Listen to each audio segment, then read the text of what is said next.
Mengakhiri hubungan adalah momen sulit yang tidak diinginkan oleh siapapun. Hal ini karena berakhirnya hubungan dapat memberikan dampak negatif yang signifikan, baik secara fisik maupun mental. Namun, ketika suatu hubungan hanya dipenuhi dengan pertengkaran tanpa henti, maka keputusan terbaik adalah memutuskan untuk berpisah.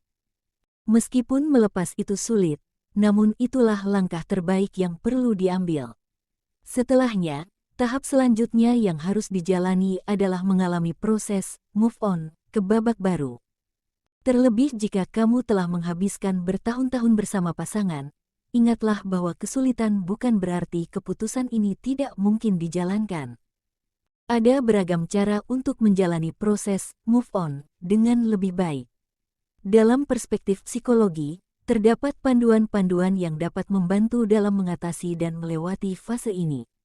Mari kita simak beberapa cara move on menurut pandangan psikologi yang bisa kamu terapkan. 1. Berhenti memantau media sosialnya. Langkah pertama dalam proses move on menurut psikologi adalah menghentikan kebiasaan mengecek media sosialnya. Tidak perlu lagi terus-menerus melihat akun sosialnya atau memberikan komentar pada setiap unggahan yang diposting. Menghabiskan waktu di media sosialnya hanya akan memperkuat jejaknya dalam pikiranmu. Jangan ragu untuk memutuskan untuk memblokir media sosialnya. Ini bukan tindakan yang konyol, melainkan langkah perlindungan diri untuk memastikan kesuksesan dalam proses move on.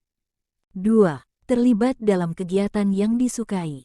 Terlibat dalam kegiatan yang kamu sukai bisa menjadi cara move on yang sangat efektif.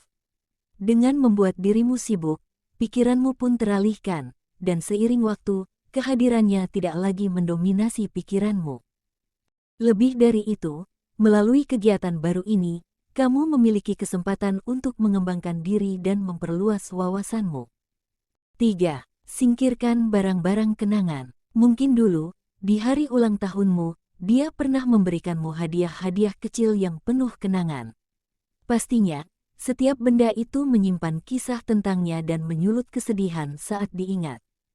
Oleh karena itu, cobalah untuk sementara waktu menjauhkan diri dari barang-barang tersebut. Tidak perlu khawatir, tidak perlu juga membuang semuanya. Barangkali kamu masih merasa terikat emosional dan ingin menyimpannya. Hanya saja, beri dirimu kesempatan untuk menjauhkannya sejenak. Setelah merasa siap, kamu bisa kembali mengenang kenangan melalui barang-barang itu. 4. Berbagi cerita dengan sahabat. Langkah move on, menurut psikologi yang tak kalah penting adalah menceritakan perasaanmu pada sahabat terdekat. Dia bukan tanpa alasan dijuluki sebagai sahabat, bukan. Kehadirannya selalu ada untukmu, bahkan ketika kamu tengah merasakan kesedihan. Sudah pasti kamu telah mempercayainya sepenuhnya. Maka, tak ada alasan untuk tidak mengungkapkan perasaan sedihmu padanya. Dengan berbagi, beban yang kamu rasakan akan sedikit terangkat, membuka jalan untuk move on ke arah yang lebih positif. 5. Menerima emosi yang tengah dirasakan. Terkadang, saat berusaha move on, kita cenderung menyembunyikan atau menolak rasa sedih yang tengah menghampiri. Padahal, sejujurnya, hal tersebut tidaklah perlu. Menolak emosi yang sedang dirasakan hanya akan menghambat perjalanan move on. Lebih bijak jika kita membiarkan diri merasakan apapun yang tengah kita alami. Tak masalah jika sedih ingin menjadi teman akrabmu untuk sementara waktu. Atau jika kamu merasa butuh ruang sendiri. Yang penting, aturlah dirimu dengan bijak, mengenali kapan saatnya untuk bangkit agar tidak terpuruk terlalu lama. Itulah strategi move on, menurut ilmu psikologi yang bisa kamu eksplorasi. Meskipun prosesnya tak selalu mudah, namun tak dapat dipungkiri bahwa melangkah maju adalah suatu keharusan agar kehidupanmu berkembang lebih baik daripada sebelumnya.